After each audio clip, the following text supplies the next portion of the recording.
News 18 বাংলায় আপনাদের সকলকে স্বাগত। শুরু করছি কলকাতা আপডেট। আপনাদের সঙ্গে রয়েছে আমি মঞ্জিরা।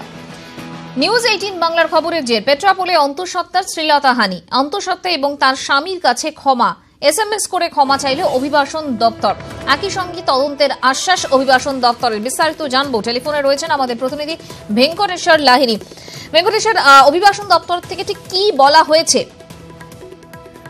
দেখো, দপ্তরের পক্ষ থেকে সুরেশ কুমার, তিনি আধিকারিক, তিনি আজকে কিছুক্ষণ আগেই ওই দম্পতিকে এসএমএস করেছে এবং এসএমএস করে জানিয়েছেন যে এই ঘটনায় তারা তাদের সঙ্গে কথা বলবেন, পরিবারের সঙ্গে কথা বলবেন এবং কথা বলে প্রয়োজনীয় তদন্ত করে প্রয়োজনীয় ব্যবস্থা নেওয়ার একটা আশ্বাস তারা দিয়েছেন। এবং সব মিলিয়ে বলা চলে যে প্রায় 72 ঘন্টা হতে চললো এই ঘটনা, এবং তারপরে আজকে সকালে, তুমি জানো, আজকে সকালে রাষ্ট্রপতি, প্রধানমন্ত্রীর দপ্তর এবং বিদেশ মন্ত্রকের পাশাপাশি রাজ্যের মুখ্যমন্ত্রী মমতা বন্দ্যোপাধ্যায়কে ইমেল করে কিন্তু অভিযোগ দায়ের করেন আজকে ওই দম্পতি। এবং তারপরে কিন্তু আজকে বিকেলের দিকে, কিছুক্ষণ আগে কিন্তু অভিবাসন দপ্তরের পক্ষ থেকে একটা এসএমএস পাঠানো হয় তার স্বামীকে এবং বলা হয় এই ঘটনায় তারা প্রয়োজনীয় ব্যবস্থা নেবেন এবং যার বিরুদ্ধে মূলত অভিযোগ, ওই পেট্রাপোল সিমেন্টের যে আধিকারিকের বিরুদ্ধে মূলত অভিযোগ, তাকেও এই ব্যাপারে জিজ্ঞাসাবাদ করা হবে বলে অভিভাবক সূত্রে আমরা জানতে পারছি। মঞ্জিরা,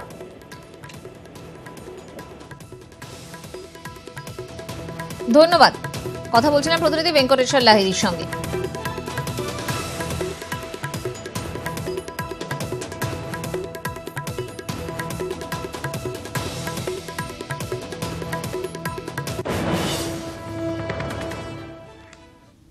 পেট্রাপোলে অন্তঃসত্ত্বা শ্লীলতাহানির ঘটনায় নতুন অভিযোগ দম্পতির। নিউজ 18 বাংলায় মুখ খোলার পর থেকে তাদের ফোন করে হুমকি দেওয়া হচ্ছে বলে অভিযোগ। অভিবাসন দপ্তরের নামকে হুমকি ফোন করা হচ্ছে বলে অভিযোগ তুলেছেন তারা। দম্পতির দাবি, ফোন করে অভিযোগ প্রত্যাহারের চাপ দেওয়া হচ্ছে। বিচার চেয়ে রাষ্ট্রপতি এবং প্রধানমন্ত্রীকে ইমেলও পাঠিয়েছেন তারা। মুখ্যমন্ত্রীকেও অভিযোগ জানিয়েছেন তারা। বিষয়টি জানানো হয়েছে মানবাধিকার কমিশনেও।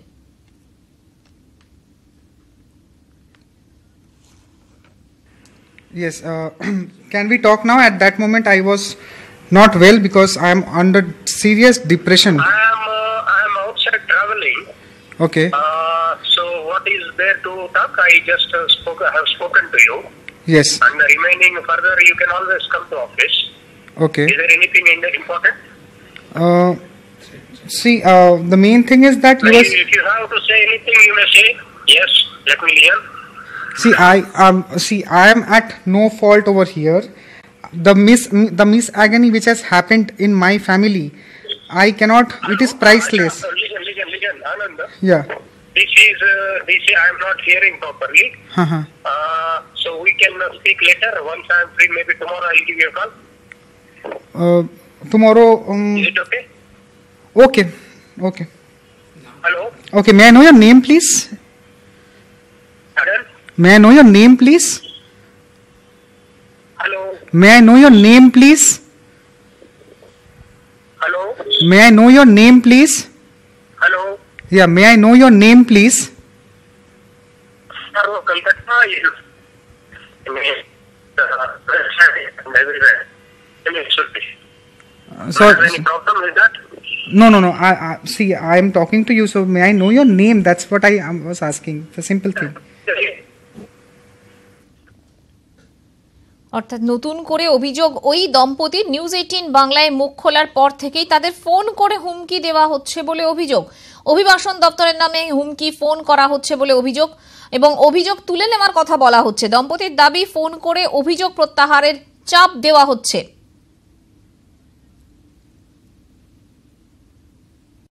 একটা কল পাই ফেরো অফিস থেকে। একজন কল করেন, উনি ওনাদের নাকি ইনভেস্টিগেটিং অফিসার বলে পরিচয় দেন।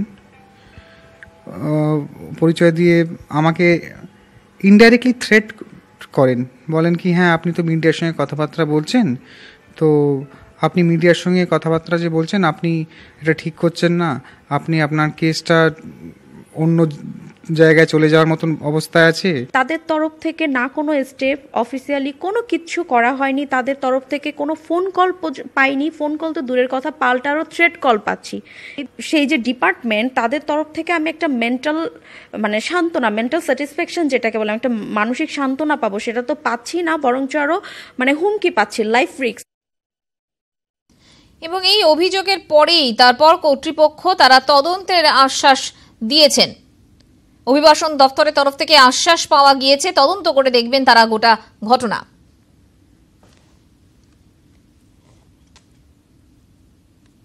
পাসপোর্ট সামান্য ছেঁড়া, তাতে অন্য কোনো দেশে যেতে অসুবিধা হয়নি, কিন্তু সেই পাসপোর্টের জন্যই বনগাঁর পেট্রাপোলে আটকে দেওয়া হলো অন্তঃসত্ত্বাকে। টানা প্রায় 8 ঘন্টা রোদে দাঁড়িয়ে থাকা শুরু হয় তার রক্তক্ষরণ, কিন্তু তাতেও রেহাই মেলেনি। অবশেষে পুলিশের হস্তক্ষেপে উদ্ধার হয় ওই দম্পতি। অভিবাসন দপ্তরের এক আধিকারিকের বিরুদ্ধে শ্লীলতাহানি এবং মারধরের অভিযোগ দায়ের করেছেন তারা।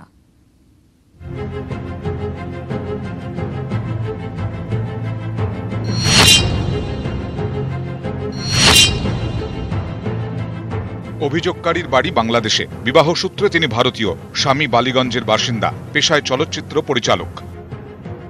দম্পতির দাবি, শনিবার তারা বাংলাদেশ থেকে কলকাতায় আসছিলেন। সকাল 6:30 নাগাদ পেট্রাপোলের বাসে চেকিংয়ের সময় ঘটনার সূত্রপাত।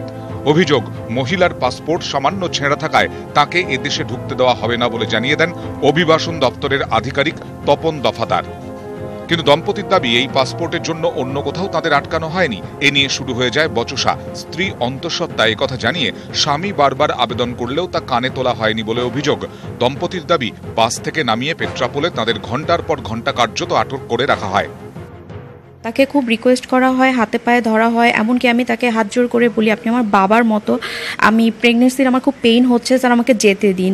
তো সে কোনোভাবে আমার কথা শোনে না। 7-8 ঘন্টার পরে আমি আসতে পারি, বাট এই 7-8 ঘন্টা দেখা যাচ্ছে যে ওখানে আমাকে খুব হ্যারাসমেন্ট করা হয়। অ্যান্ড একটা পর্যায়ে সে গায়ে হাত তোলে, আমার পাসপোর্ট ছুঁড়ে ফেলে দেয়।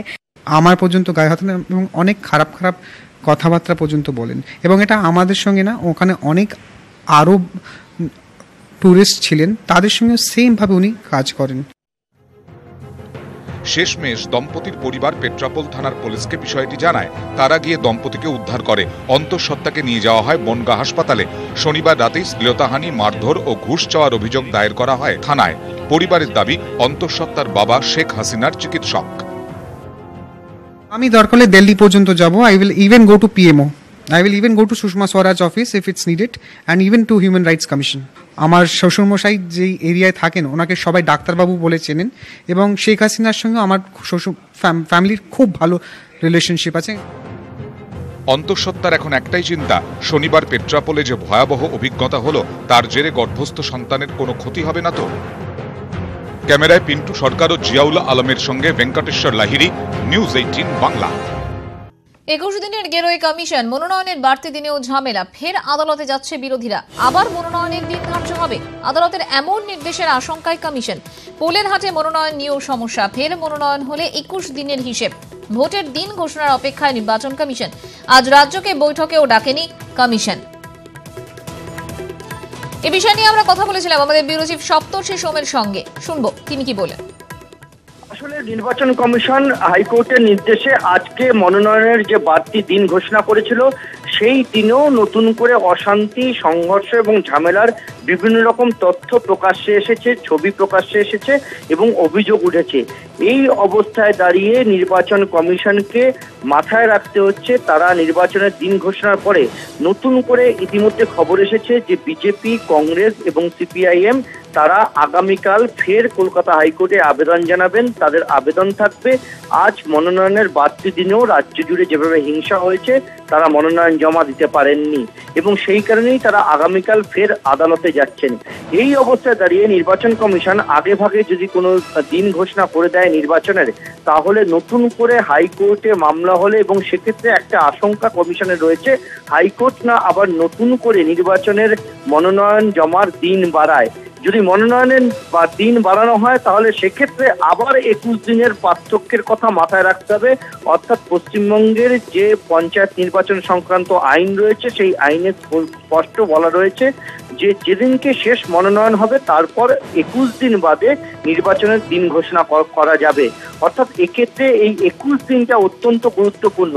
মাথায় রাখতে হবে যে এর মধ্যে ভাঙড়ের পোলের হাটের একটি ঘটনায় কলকাতা হাইকোর্ট আজকে নজিরবিহীন একটি নির্দেশ দিয়েছে তাতে 11 জন যে জমি রক্ষা কমিটির সদস্য তাদের মনোনয়ন জমা দেওয়ার জন্য ব্যবস্থা করতে বলেছে নির্বাচন কমিশনকে। কিছুক্ষণ আগেই এই নির্বাচন কমিশনের তরফে একজন প্রতিনিধি পাঠানো হয়েছিল এখানে, যে আলিপুর থানায় রয়েছেন এই ভাঙড় জমি রক্ষা কমিটির সদস্যরা। তাদের অভিযোগ যে তারা যখন কমিশনের মনোনয়নপত্র জমা দিতে যান তখন তাদের সমস্ত কাগজপত্র ছিনিয়ে নেওয়া হয়। একদিকে হাইকোর্টের নির্দেশ যে মনোনয়ন জমা নিতে হবে, ওদিকে ভাঙড়ের জমি রক্ষা কমিটি বলছে তাদের কাগজপত্র সমস্ত ছিনিয়ে নেওয়া হয়েছে, ফলে আগামীকাল তারা জমা দেবেন। এই অবস্থায় দাঁড়িয়ে নির্বাচন কমিশন পুরোটাই একটা দ্বিধার মধ্যে রয়েছে যে এই যে অ্যাগ্রিভ যারা রয়েছেন, অর্থাৎ যারা ক্ষুব্ধ কমিশনের এই ব্যবহারে, কমিশনের সঠিকভাবে মনোনয়ন জমা দিতে না পারে, তারা আগামীকাল ফের আদালতে যাচ্ছেন।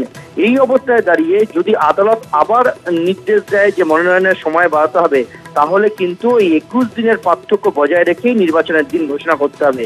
সেই কারণে আজকে নির্ধারিত বৈঠক থেকেও রাজ্য সরকারের সঙ্গে শেষ পর্যন্ত বৈঠকটা করলো না নির্বাচন কমিশন, এবং আজকে এখনো পর্যন্ত নির্বাচনের দিন ঘোষণার পথে এগোতে পারছে না কমিশন।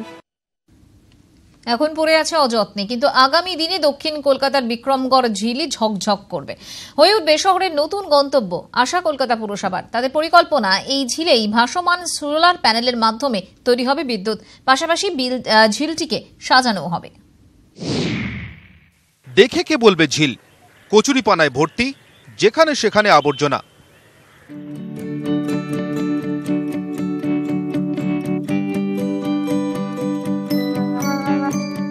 কিন্তু এই ঝিলই আগামী দিনে চোখে ঝিলমিল লাগিয়ে দেবে, এমনটাই আশা কলকাতা পুরসভার। তাদের পরিকল্পনা দক্ষিণ কলকাতার এই বিক্রমগড় ঝিলে তৈরি করা হবে ভাসমান সোলার প্যানেল। লক্ষ্য, সৌরশক্তি ব্যবহার করে প্রায় 3.5 একরের এই ঝিল থেকে বছরে 55 লক্ষ টাকা মূল্যের বিদ্যুৎ উৎপাদন করা। ভাসমান সৌর বিদ্যুৎ যদি করা যায় তাহলে এটা একটা ইউনিক একটা জায়গা হবে যেখানে লোকরা দেখতে যাবে। প্রায় আমরা দেখেছি ওখানে পোটেনশিয়াল আছে 400 কিলোওয়াট বিদ্যুৎ তৈরি হতে পারে। শুধু বিদ্যুৎ উৎপাদনই নয়, বিক্রমগড়ের এই ঝিলের সৌন্দর্যায়নের পরিকল্পনা নিয়েছে কলকাতা পুরসভা। দুটো কারণে, একটা সৌন্দর্যায়নও হবে, সাথে সাথে আমরা যদি পরিবেশ বান্ধব কিছু কাজ করতে পারি, যতটা ওখান থেকে ইলেকট্রিসিটি তৈরি হবে ততটাই বাড়তেছে কার্বন ডাই অক্সাইডের পরিমাণ কমবে। পুরসভা সূত্রে খবর, এক দফা সমীক্ষা হয়ে গিয়েছে। সৌর বিশেষজ্ঞদের পরামর্শ নিয়ে এখন চলছে বিস্তারিত পরিকল্পনা তৈরির কাজ। বিশেষজ্ঞদের অনেকে বলছেন মেট্রো শহরে এরকম ভাসমান সোলার প্যানেল এই প্রথম। দক্ষিণ কলকাতার অন্যতম জলাভূমি এই বিক্রমগড় ঝিল। কলকাতা পুরসভার পক্ষ থেকে বারবার নানা ধরনের পরিকল্পনা নেওয়া হয়েছে এই ঝিলকে সৌন্দর্যায়ন করার। সেই সৌন্দর্যায়নের কাজ মাঝপথেই আটকে গেছে নানা আইনি জটিলতায়। এবার কলকাতা পুরসভার অন্যতম উদ্যোগ পরিবেশ বান্ধব হিসেবে এখানেই সৌর প্যানেল তৈরি করার। ক্যামেরায় দীপক উপাধ্যায়ের সঙ্গে বিশ্বজিৎ সাহা, নিউজ 18 বাংলা, কলকাতা। রাজবাড়িতে নতুন রাজকুমার, আবার মা হলেন যুবরানী। পুত্র সন্তানে জন্ম দিলেন ডাচেস অফ কেমব্রিজ। সোমবার সেন্ট জর্জ হাসপাতালে ভারতীয় সময় বিকেলে তৃতীয় সন্তানের জন্ম দিলেন তিনি।